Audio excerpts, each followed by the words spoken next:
अगली बार आप रेस्टोरेंट या होटल में खाने पीने जाते हैं, वहां आपसे सर्विस चार्ज मांगा जाता है तो आप उसे मना कर सकते हैं। सरकार ने आज साफ किया है कि सर्विस चार्ज वैकल्पिक चार्ज होता है।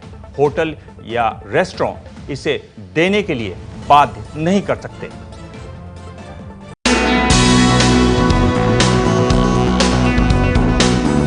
अगली बार जब खाने का बिल दें तो बिल पर नजर जरूर डालिएगा, क्योंकि हो सकता है रेस्तरां या होटल आपसे जबरन ही सर्विस चार्ज वसूल रहा हो।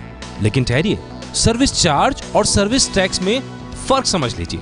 सर्विस टैक्स वो है जो सर्विस देने पर सरकार टैक्स लगाती है, और सर्विस चार्ज वो जो रेस्तरां या होटल लगाता है। सर्विस टैक्स सरकार के खजाने में जाता है और सर्विस चार्ज वसूलने वाले की जेब में।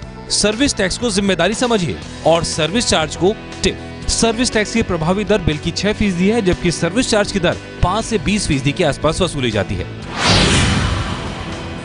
अगर आप टिप देना चाहें तो ठीक है, लेकिन कई जगह ये जबरन और धोखे से वसूला जाता है।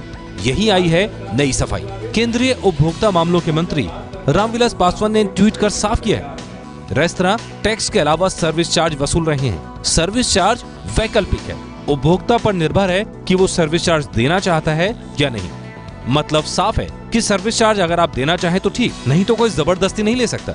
अगर आप इसको ऑप्शनल करेंगे तो कोई भी रेस्टोरेंट में क्या बढ़िया से बढ़िया सर्विस होगी, वो कहेंगे जी हमें सर्विस ठीक नहीं मिली, हम नहीं पे करते। तो 10% बचाने के लिए हर आदमी झगड़ा करेगा, वो करेगा। तो या तो गवर्नमेंट कहे भी सर्विस चार्ज होना ही नहीं चाहिए, और होना चाहिए ठीक है, रेस्टोरेंट की ऑप्शन है whether to charge the service tax और नॉट, बट ये नहीं होना चाहिए कि कस्टमर की ऑप्शन है वो पे करे ना पे करे। मंत्रालय ने राज्य सरकारों से कहा है कि इस बारे में कंपनी, होटल और रेस्तरां को जानकारी दी जाए।